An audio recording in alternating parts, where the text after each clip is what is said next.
بسم اللہ الرحمن الرحیم۔ السلام علیکم دوستو، اللہ نے انسان کو پیدا کیا اور بے شمار اختیارات سے بھی نوازا اور اس کو پورا اختیار دیا کہ وہ اللہ کے بتائے ہوئے راستے پر چلے یا اپنی مرضی سے جو اس کا دل چاہے اس پر عمل کرے۔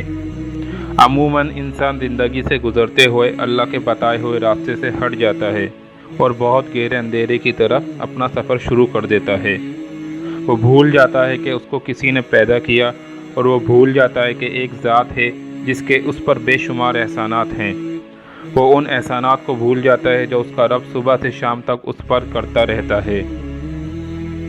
پر اتنا سب کچھ ہونے کے باوجود وہ رب جو رحمان اور رحیم ہے اپنے بندے کو نہیں بھولتا۔ وہ اس کو ہر وقت معاف کرنے کے لیے تیار رہتا ہے کہ میرا بندہ میرے پاس جب بھی آئے گا میں اسے معاف کر دوں گا۔ ایسا ہی ایک واقعہ حضرت عمر فاروق رضی اللہ تعالیٰ عنہ کے دور میں پیش آیا۔ سیدنا حضرت عمر فاروق رضی اللہ تعالیٰ عنہ کے دور خلافت میں ایک گویّا اور گلوکار تھا جو بڑا خوش آواز اور اپنے فن کا استاد تھا۔ چنگ و رباب بجا کر گاتا تو سننے والے مسحور ہو جاتے۔ لوگ اس کے پیچھے دوڑتے اور اس کی آواز مردوں میں جان پیدا کر دیتی تھی۔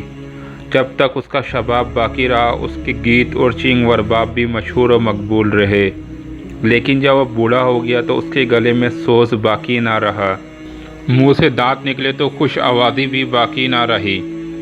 الغرض بڑھاپے میں اس کے کمال کو زوال آ گیا۔ اب کوئی بھی اس کا شائق نہ رہا، نہ کوئی اس کے پاس آتا، نہ گانا سنتا، نہ اسے کچھ دیتا۔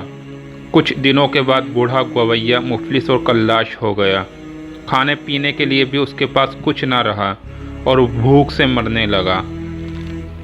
ایک روز وہ اللہ کے حضور سچے دل سے حاضر ہو کر عرض کرنے لگا، یا الہی میں عمر بھر تجھ سے دور رہا، ساری عمر گناہوں میں گزار دی، بال سفید ہو گئے، چہرہ سیاہ ہو گیا، 70 برس کی عمر ہو گئی۔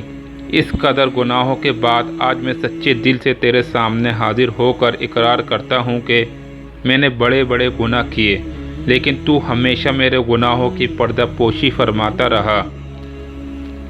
میں تیری نافرمانی کرتا رہا اور تو مجھے رزق دیتا رہا۔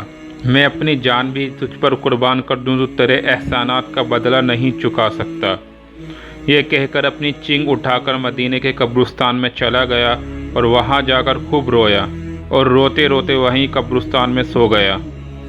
ادھر یہ قبرستان میں سویا، ادھر حضرت عمر فاروق رضی اللہ تعالیٰ عنہ اپنے کام میں مصروف تھے کہ آپ پر نیند کا غلبہ آ گیا۔ آپ نے ہر چند کوشش کی کہ نیند نہ آئے اور اپنے کام میں پورا کر سکوں، مگر نیند ٹلنے کا نام ہی نہیں لیتی تھی۔ آخر حضرت عمر فاروق رضی اللہ تعالیٰ عنہ کام کرتے کرتے سو ہی گئے۔ خواب میں آپ سے کسی نے کہا کہ اٹھو اور قبرستان بقیع میں جلدی پہنچو، وہاں ایک اللہ کا مقبول بندہ سو رہا ہے، 700 دینار اپنے ساتھ لے جاؤ، اسے دے کر آؤ اور اس کی دل جوئی بھی کرو۔ حضرت عمر فاروق رضی اللہ تعالیٰ عنہ خواب سے جاگے تو فوراً 700 دینار لے کر قبرستان پہنچے اور تلاش کرنے لگے کہ وہ اللہ تعالیٰ کا پیارا بندہ کہاں اور کون ہے۔ ڈھونڈنے پر آپ کو وہی بوڑھا گلوکار نظر آیا جو گٹار کا تکیہ بنا کر سو رہا تھا۔ حضرت عمر نے اسے دیکھ کر سوچا کہ یہ گویّا اور مقبول خدا، لیکن اس کے سوا یہاں اور کوئی دوسرا بھی نہ تھا۔ خدا کی باتیں خدا ہی جانے، یہ سوچ کر آپ وہیں اس کے پاس با ادب ہو کر بیٹھ گئے اور اسے جگانا بھی خلاف ادب سمجھا۔ اتفاقاً حضرت عمر فاروق رضی اللہ تعالیٰ عنہ کو چھینک آ گئی، جس کی آواز سے وہ بوڑھا جاگ گیا۔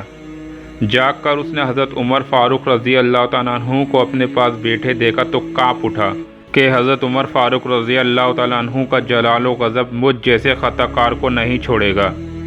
یہ صورت دیکھ کر حضرت عمر رضی اللہ تعالیٰ عنہ بولے، مجھ سے ڈرو نہیں، میں تمہارے لیے ایک خوشخبری لے کر آیا ہوں اور اللہ کا تمہاری طرف پیغام لے کر آیا ہوں۔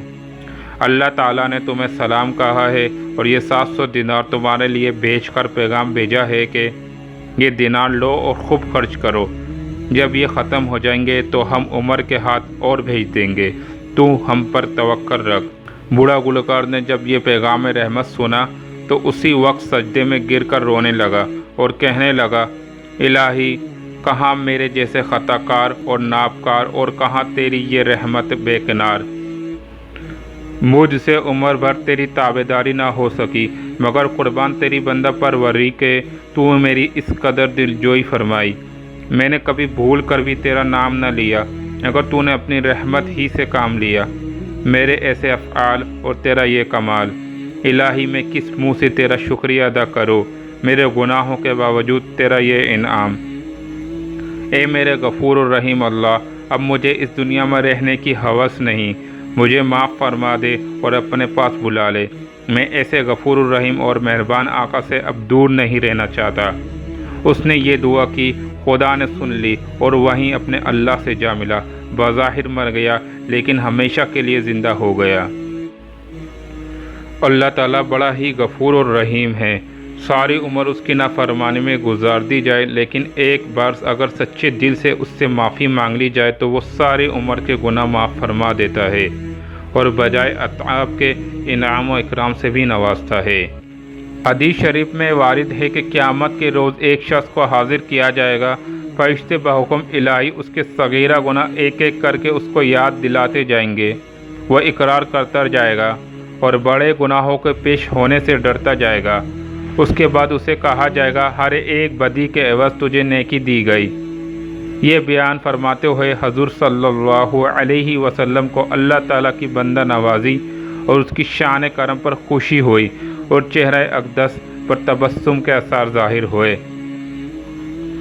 ہماری دعا ہے کہ اللہ تعالیٰ ہمیں بھی توبہ نصیب فرما دے اور رجت پسندی کا جذبہ عطا کر دے، اور گلوکار کے زمانے کی طرف لوٹنے کی توفیق دے، اور ہم سب اس گلوکار کی طرح اپنے گناہوں سے سچے دل سے توبہ کر کے خدا کو راضی کر لیں۔